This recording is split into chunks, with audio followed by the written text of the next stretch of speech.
గత ఏడాది అక్టోబర్లో ఇజ్రాయెల్పై ఆకస్మిక దాడి చేసిన హమాస్ ఉగ్రవాదులు 250 మంది ఇజ్రాయెల్ పౌరుల్ని బందీలుగా తీసుకువెళ్లారు.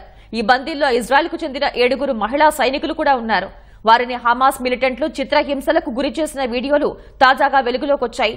దీనిపై స్పందించిన ఇజ్రాయెల్ ప్రధాని నెతన్యాహు హమాస్కు అంతం తప్పదని హెచ్చరించారు. గతేడాది అక్టోబర్లో ఇజ్రాయెల్పై దాడి చేసిన హమాస్ ఉగ్రవాదులు 250 మందిని బందీలుగా చేసుకున్నారు. ఇందులో 7 మహిళా సైనికులు కూడా ఉన్నారు.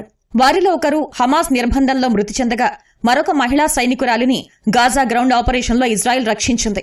మిగతా 5 మహిళలు 230 రోజులుగా హమాస్ చెరలోనే ఉన్నారు. వారిని హమాస్ మిలిటెంట్లు చిత్రహింసలు పెడుతున్న వీడియో తాజాగా బాధిత కుటుంబాల ఫోరం విడుదల చేయగా ఇజ్రాయెల్ ఎక్స్లో షేర్ చేసింది. ఇజ్రాయెల్ వల్ల తమ సోదరులు చనిపోయారని, మిమ్మల్ని కాల్ చేస్తామంటూ ఉగ్రవాదులు మహిళా సైనికుల్ని బెదిరిస్తున్నట్లు వీడియోలో ఉంది. ఇక్కడ అందంగా ఉన్న మహిళలు యూదులని, వీరు గర్భవతులు కావచ్చని ఓ ఉగ్రవాది చెప్పటం వీడియోలో కనిపిస్తోంది. మహిళా సైనికుల ముఖాలు తీవ్ర రక్తస్రావం కావడంతో పాటు నడవలేని స్థితిలో ఉన్నారు. మహిళల చేతులు కాళ్లు కట్టేసి లాక్కు వెళ్తున్న దృశ్యాలు భయభ్రాంతులకు గురి చేస్తున్నాయి. ఉగ్రవాదులు తుపాకులతో శబ్దం చేస్తూ వారిని జీపులోకి ఎక్కిస్తున్న వీడియో తీవ్ర కలవరపాటుకు గురి చేస్తోంది.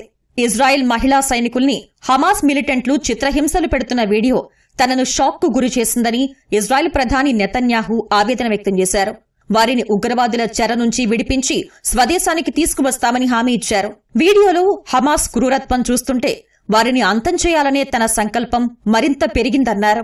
అటు హమాస్ సైతం ఈ వీడియోపై స్పందించింది. అటువంటి ఆపరేషన్లు చేసినప్పుడు స్వల్ప గాయాలు కావటం సహజమేనని పేర్కొంది. వారిపై ఎలాంటి భౌతిక దాడి జరపలేదని వెల్లడించింది. హమాస్ వద్ద బందీలుగా ఉన్న మహిళా సైనికుల వీడియో బయటకొచ్చాక వారి కుటుంబాలు ఆందోళన వ్యక్తం చేశాయి. తక్షణమే హమాస్తో చర్చలు జరపాలని నెతన్యాహును వేడుకున్నాయి. ఆలస్యం చేస్తే వారు బతికుండే అవకాశం తక్కువ అని ఆవేదన వ్యక్తం చేశాయి.